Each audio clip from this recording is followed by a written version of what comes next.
সরস্বতী পূজার আরো আয়োজন সম্পর্কে জানতে চলে যাব ব্রাহ্মণবাড়িয়ায়। সেখানে অনুষ্ঠিত হচ্ছে সনাতন ধর্মাবলম্বীদের ধর্মীয় উৎসব সরস্বতী পূজা।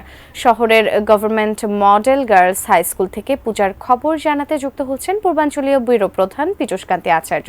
পীযূষ, সরস্বতী পূজার আমেজ আয়োজন সম্পর্কে জানবে এবং শিক্ষার্থীরা কি প্রার্থনা করছেন তাদের বিদ্যা ও জ্ঞানের দেবী সরস্বতীর কাছে জানাবেন।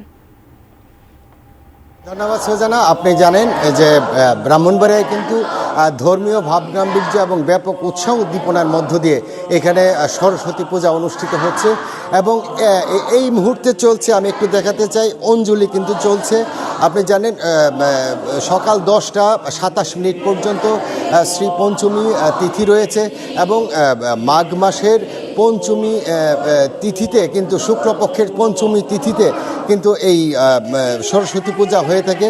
এই সরস্বতী পূজা উপলক্ষে এখানে যে প্রতিটি স্কুলেই কিন্তু এবং কলেজে সরস্বতী পূজা অনুষ্ঠিত হচ্ছে এবং এখানকার যারা শিক্ষার্থীরা রয়েছে তাদের সাথে আমরা কথা বলেছি। তারা যেমনটি বলেছেন, বিদ্যা এবং জ্ঞানের দেবী সরস্বতীকে পূজা করতে কিন্তু তারা আজকে পুষ্পাঞ্জলি দিচ্ছে। আপনি দেখতে পাচ্ছেন এখানে পুষ্পাঞ্জলির চলছে এবং তারা যেমনটি বলছেন যে তারা যেন জ্ঞান আহরণ করতে পারে এবং সেই জন্য কিন্তু তারা সেই পুষ্পাঞ্জলি দিচ্ছেন। সরস্বতী মহাভাগে বিদ্যে কমলোলোচনে বিশ্বরূপে বিশালাক্ষী বিদ্যাং দেহি নমস্তুতে, এই মন্ত্রকে কিন্তু তারা এই প্রতিটি বারে কিন্তু তারা এই সরস্বতীর এই পূজা অনুষ্ঠিত হচ্ছে এবং আমরা খবর নিয়ে দেখেছি ব্রাহ্মণবাড়িয়া শহরের যতগুলো শিক্ষা প্রতিষ্ঠান রয়েছে এবং প্রতিটি বাড়িতেই কিন্তু এই পূজা অনুষ্ঠিত হচ্ছে।